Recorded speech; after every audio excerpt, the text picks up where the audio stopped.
Ansiedade, estratégias comportamentais de prevenção. Bom, meu irmão, minha irmã, você já aprendeu que ansiedade são gatilhos de medos, né? Algo relacionado ao passado ou ao futuro. Mas seja do passado ou do futuro, a base principal é a raiz do problema, né? Formada lá em algum ponto da tubulação de sua vida, ok? Detalhe, pessoas que são responsáveis, né, nos seus compromissos, né, nos compromissos da vida, e também pessoas cristãs que têm zelo pelas coisas de Deus, essas pessoas têm tendência a passar por ansiedade, porque são compromissadas. Isso é natural, né? Elas gostam que as coisas sejam feitas certinhas e fatores também emocionais do histórico, né, da pessoa, naturalmente contribui para o surgimento da ansiedade nesses tipos de pessoas. Observe que uma coisa é a pessoa procurar ajuda estando fora de homeostase, né? O que é estar fora de homeostase? É estar trêmula, com o coração acelerado, achando que vai morrer. É aquele momento de crise, né? A pessoa está totalmente fora de controle, isso chama-se fora de homeostase. Então, você observa que uma coisa é a pessoa procurar ajuda estando fora de homeostase, e outra coisa é ter alguns comportamentos para evitar ficar assim, né? É muito melhor você fazer o preventivo. É muito melhor o seu paciente fazer o preventivo. Na prevenção, quando não se evita a ansiedade, pelo menos a retarda, né? Ela demora a vir. Ou seja, a pessoa demora mais para passar por crise de ansiedade. Então, meu irmão, minha irmã, essas são algumas estratégias comportamentais de prevenção. Veja, primeira, entender que passar por ansiedade é algo comum a todo ser humano. O fato da pessoa aceitar que ela está sujeita a passar por isso é um ótimo inibidor, né? A pessoa, necessariamente, não é inferior a ninguém e nem menos espiritual, né? Porque a pessoa às vezes fica preocupada com o que o outro vai pensar. No ambiente religioso, as pessoas podem pensar que ela não é espiritual, ou a própria pessoa mesmo se sente, acha que ela não é espiritual e por isso está passando por essas questões. Então, quando ela entende que isso é coisa do ser humano, que isso é normal, né, é comum a todo ser humano, ela tira esse peso e ela não fica na ansiedade de ficar com ansiedade. Olha só que coisa, hein? Ou seja, porque a ansiedade, ela tem um grau, né? Então ela começa a ter uma ansiedade leve, mas ela tem medo de ficar fora de homeostase.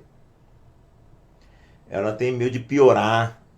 Porque enquanto está sob controle, ninguém percebe. Mas ela já está em ansiedade.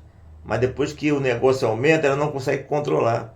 Então ela tem medo que as pessoas vão pensar, que medo de nada, você é ser humano, mas você tem que ficar com medo disso, não tem que ficar com vergonha disso, isso é coisa de ser humano.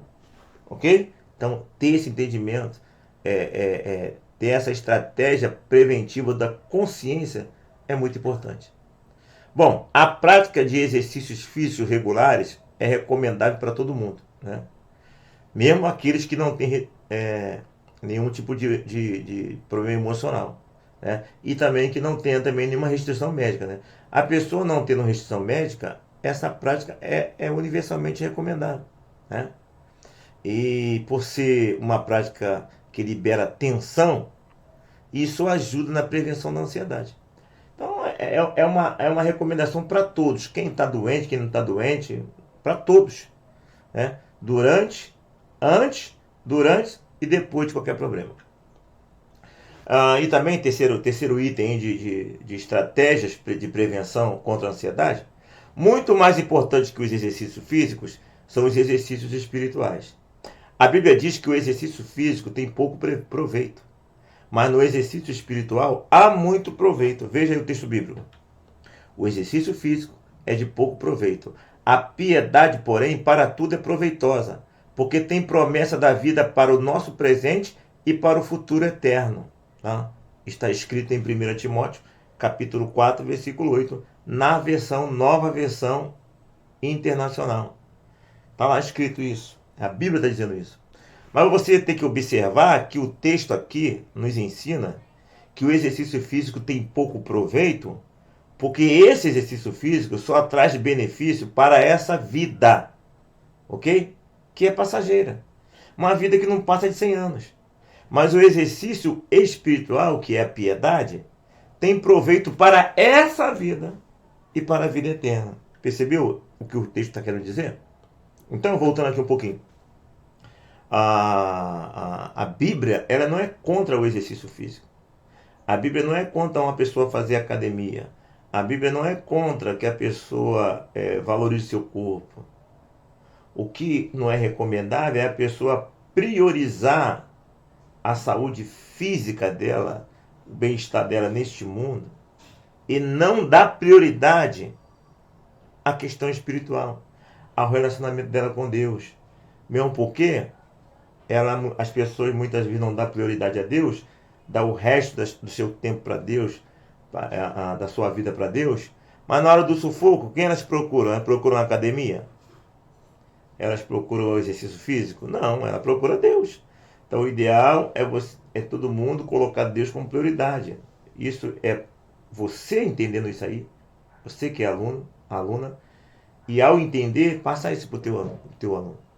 Para ele cultivar o relacionamento com Deus como forma preventiva de depressão e, no nosso caso mais específico, ansiedade. Mais um item, quarta estratégia comportamental para prevenir a ansiedade. Fazer autoquestionamento para ver se você está interpretando corretamente os fatos ocorridos. Né? Muitas ansiedades nascem depois de interpretações errôneas. Será que eu entendi certo o negócio? É isso mesmo?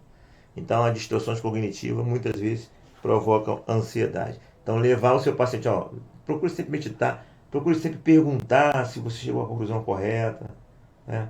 Porque é muita distorção cognitiva que existe nas pessoas. Então, evita isso, porque a sua conclusão errada poderá resultar em ansiedade, depressão.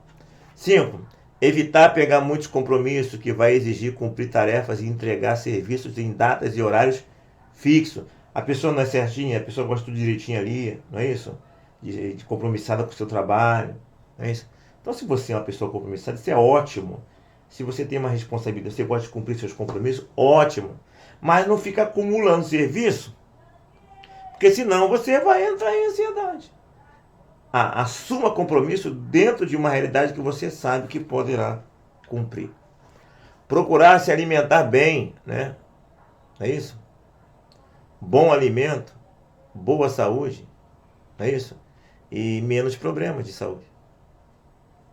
Então, quando você se alimenta bem, quando o seu paciente se alimenta bem, ele tem a consciência que está se alimentando bem. Está fazendo a parte dele. Aí de repente ele começa a sentir alguma coisa, alguma dorzinha aqui, alguma coisinha lá. Aí que bom, o que é isso aqui? Estou me alimentando direitinho, tem que ver o que é isso.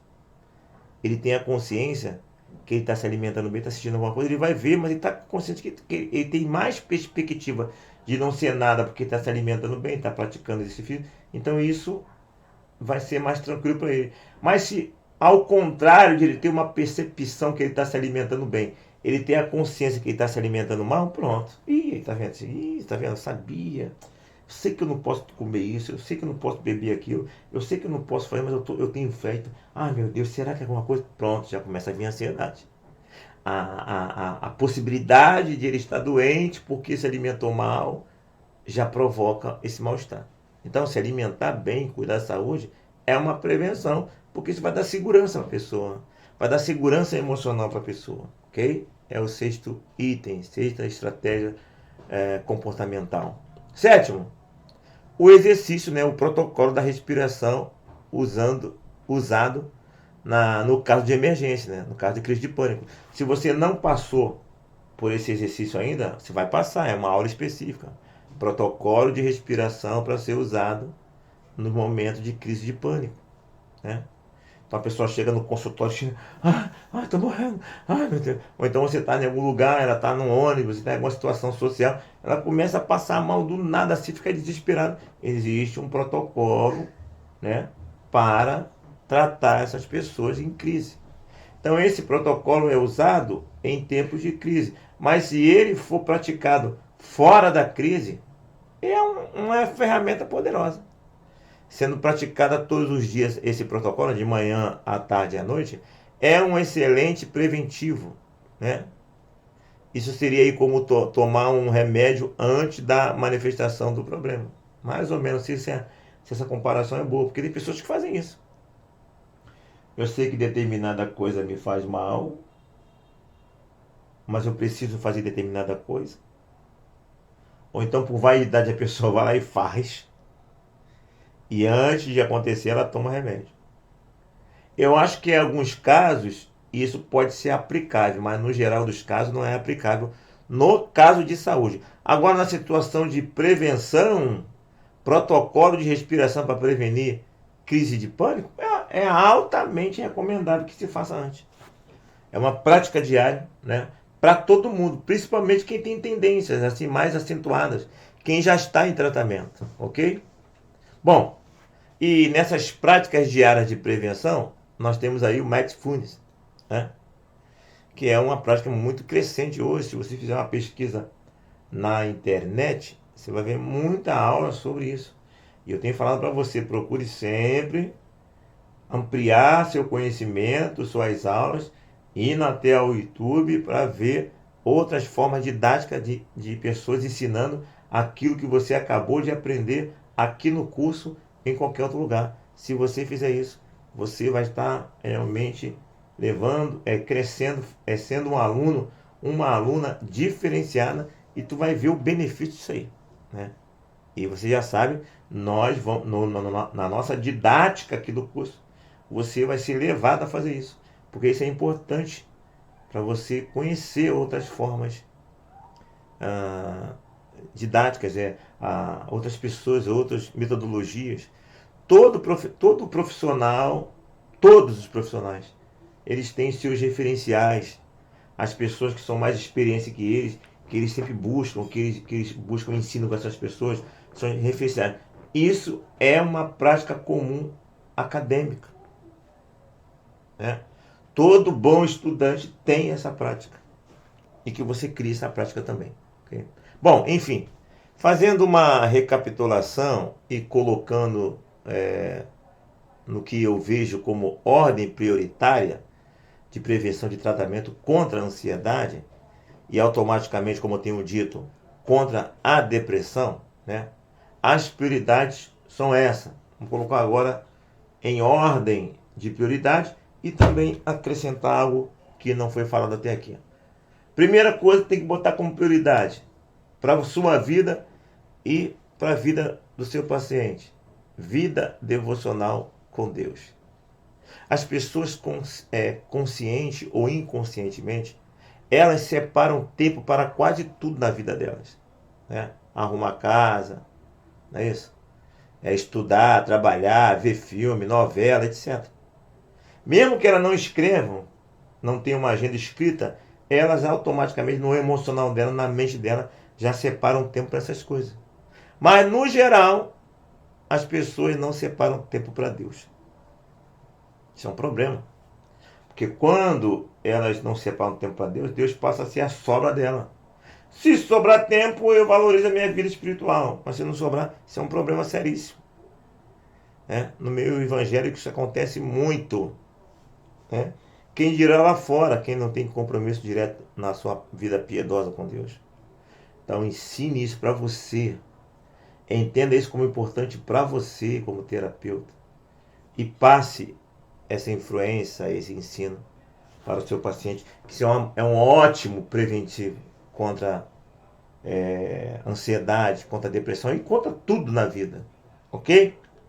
E aí quando a ansiedade, depressão, enfermidade, qualquer outra dor emocional chegar, Deus logo é procurado com maior intensidade. Ou seja, ele em um primeiro momento não tem prioridade na vida das pessoas, mas quando tem um problema, ele tem ele passa a ser procurado.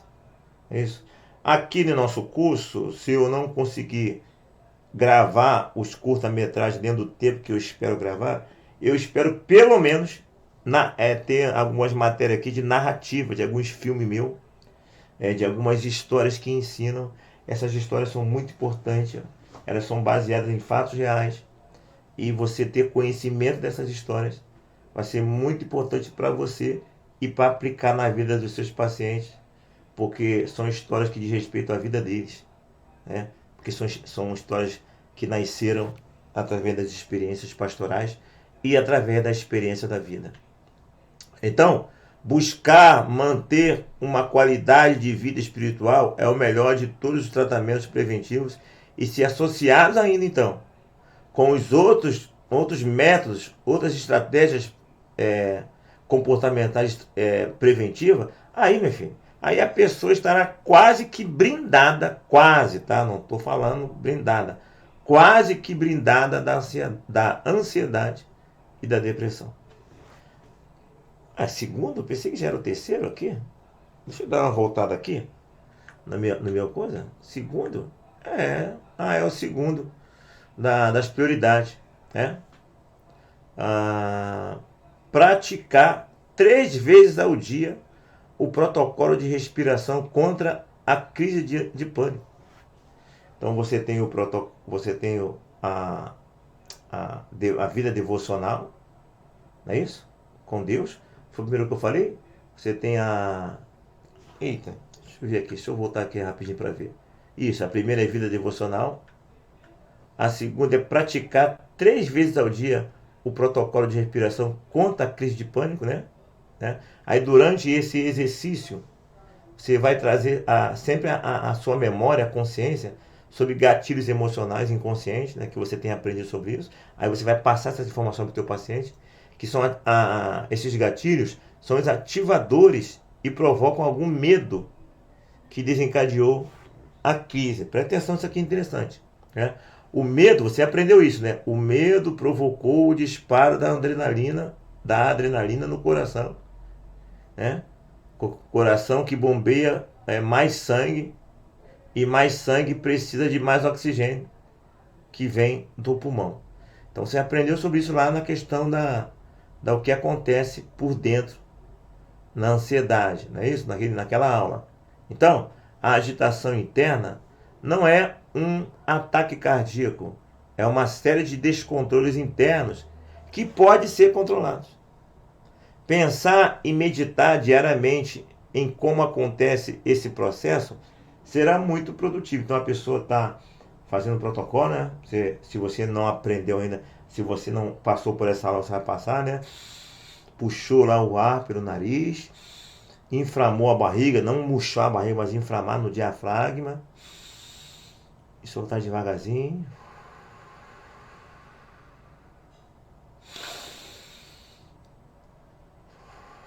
Não é isso? Você vai aprender sobre isso, ou seja, não aprendeu. Aí nesse processo que você está fazendo calmamente isso aí, você está trazendo à memória como é que é esse processo interno, os gatilhos que ativam a depressão e a ansiedade. Trazer isso à memória, tá sempre buscando lembrar disso, botando isso para o seu consciente, é uma ferramenta extraordinária. Aí quando vier a acontecer, se voltar a acontecer, opa, já sei o que está acontecendo. Já sei como fazer, já tenho o domínio da situação, aí muda tudo. Vai ter que ser uma prática, né? Fazer e lembrar, recordar como é que funciona. Para quando acontecer, como é que era mesmo? Como é que é isso mesmo? Será? Não entendi não. Vai na hora, vai lembrar, opa, já sei. Isso vai evitar que se tenha? Em muitos casos sim. Mas em outros casos, quando acontecer, acontece leve, porque tu já tem conhecimento. E mesmo que aconteça um pouco mais forte, tu tem o domínio da situação. Percebeu? Faz muita diferença. Aí, como eu tenho dito, né?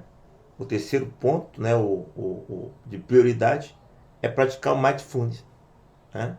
É só você fazer uma pesquisa na internet que você vai ver muito sobre essa matéria, né? nessa meditação, incluir no caso, prioritariamente, meditações espirituais, né? A devocional diária todos os dias, a mensagem que ouviu lá a mensagem pastoral lá na igreja, a escola bíblica dominical, o texto bíblico que foi lido em casa, né? Aquela canção tão bonita que fala o teu coração, está praticando meditações e outras coisas, né? As meditações, né, na prática de mindfulness. Então aprende sobre isso aí, estaremos colocando à disposição para você, e talvez nem entre no currículo de aula, mas sim como um bônus. As aulas, né, os vídeos da minha esposa, doutora Bianca, que falam sobre isso, sobre autoconsciência. Então, você tem aí material à vontade para trabalhar, entender melhor e ensinar o seu aluno, né? Que isso tem sido muito usado como estratégias comportamentais, né, na área de TCC. Muitos psicólogos usando essa técnica e tem funcionado. E você poderá usar para a sua vida e para os seus pacientes também. Praticar atos humanitários, faz muito bem isso aí. Né? Fazer alguma coisa em benefício de alguém. Ligar para uma pessoa e perguntar como ela está e orar por ela. Ótimo isso aí. Mandar um comunicado dizendo que orou por ela ou vai estar orando naquele momento. Mandar um texto, mandar um vídeo, etc. Fazer essas coisas também com pessoas que estão fora de seu ciclo de relacionamento, não só aquelas pessoas próximas. Ampliar isso, né? Com quem você não tem relacionamento, com quem tem pouco relacionamento. Isso faz toda a diferença. Quinto, praticar exercícios físicos e outras atividades de lazer, né? O exercício físico é algo que universalmente já está mais do que falado, já está mais do que ensinado. Todo mundo entende que faz bem à saúde. Então, você seguindo essas 5 etapas que eu citei aqui, é o mesmo que você construir uma muralha contra a ansiedade. E também, como tenho dito, contra a depressão. Então, agora nós podemos concluir o que, na verdade, é, para mim, o item mais importante de todos. Nós temos falado aqui nessa matéria sobre estratégias comportamentais de prevenção contra a ansiedade. De tudo que eu falei, guarde isso. Essa 6ª dica é a principal de todas elas. Todas elas, essa aqui é a mais importante. Sabe qual é? Deixar de ser ouvinte e ser praticante. Há muitas pessoas que, mesmo sofrendo, não seguem as orientações dos médicos e dos profissionais de saúde emocional. Aí, enfim, fica muito difícil do problema ser resolvido. Você vai encontrar pessoas no seu consultório pagas e gratuitas, que você vai orientar naquela nossa metodologia ali das orientações que nós damos para o paciente, né? Na psicoeducação. Você vai dizer como é que você trabalha para a pessoa tudinho. Ela vai passar pela psicoeducação, ela vai ser consciente da forma que ela vai ter que fazer, ela vai ter consciência da parte dela, porque tratamento psicológico, tratamento terapêutico é uma parte com o terapeuta e outra parte com o paciente. E podemos dizer que a parte maior é do paciente, porque ele fica uma vez na semana, ou se ele fizer mais uma vez na semana na terapia, ele vai ficar 50 minutos com o terapeuta. Se ele fizer 3 vezes ao dia, né, ele vai ficar mais de 1 hora por semana com o terapeuta. Se ele fizer todos os dias, né, mesmo se ele fizer terapia todos os dias, ele pode, que vai depender da predisposição dele, da agenda do terapeuta e da disposição dele de pagar terapia todos os dias. Pode. Mas mesmo que ele faça terapia todo dia, ele vai ter muito mais tempo sozinho com ele, fora do consultório, que com o consultório. O maior desafio dele é sozinho.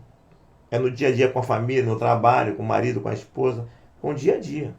Entendeu? Então, se ele não tiver disciplina, vai ficar difícil. Ok? E aí, ainda mais quando a pessoa é gratuita. Tu tá oferecendo um serviço gratuito. Isso pode acontecer, acontece muito. Se orienta, a pessoa não quer fazer. Fala, ó, se você não quer fazer, filho, tô querendo te ajudar. Se você não tá querendo te ajudar, então vou ter que encerrar teu tratamento. Aí você pode dar uma estimulada e dar uma ameaçada. E muitos, quando recebem esse puxão de orelha, essa ameaçada, passam a fazer. E quando a pessoa paga? Quando a pessoa paga, ela está pagando é um pouco diferente, né? Mas você vai conscientizar a pessoa a pagar. Você está me pagando para quê? Você tem o prazer de ficar pagando só para vir aqui bater papo comigo e ouvir minhas palavras, minhas orientações e não fazer nada? Tu está perdendo seu tempo. Agora, se você acha legal ficar vindo aqui me pagar para bater papo comigo, eu te dar só algumas orientações e você não praticar e só quiser vir aqui, é contigo mesmo. Mas eu estou te conscientizando que assim não vai funcionar.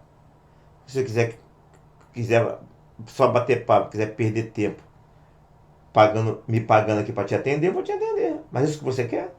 Eu não tenho interesse nisso. Meu maior prazer é ter uma alta. Mas se para você não quiser ter alta e você quiser bater papo aqui, quiser continuar com a terapia, saiba que isso não é bom para você. Saiba que isso não é o nosso objetivo. Mas se você quiser, né? É uma maneira de você está dando uma chamada na pessoa, né? Aí você tem que pegar um pouco mais leve com ela porque ela é paga. Agora o gratuito querer fazer isso, não, aí é abuso, né? Aí é abuso. Então estou te ajudando, você ajude também. Ok? Então é isso. Vamos passar exercício para você assistir alguns vídeos. Não deixe de assistir. E além do exercício, nós vamos passar para você, por conta própria. Procure crescer nessa área, procure estudar, se aprofundar, ouvindo outros professores, outras formas didáticas que falam sobre todas essas matérias que você tem aprendido aqui em nosso curso. Ok? Aqui, Pastor Renê, pense em todas essas coisas e que Deus nos abençoe.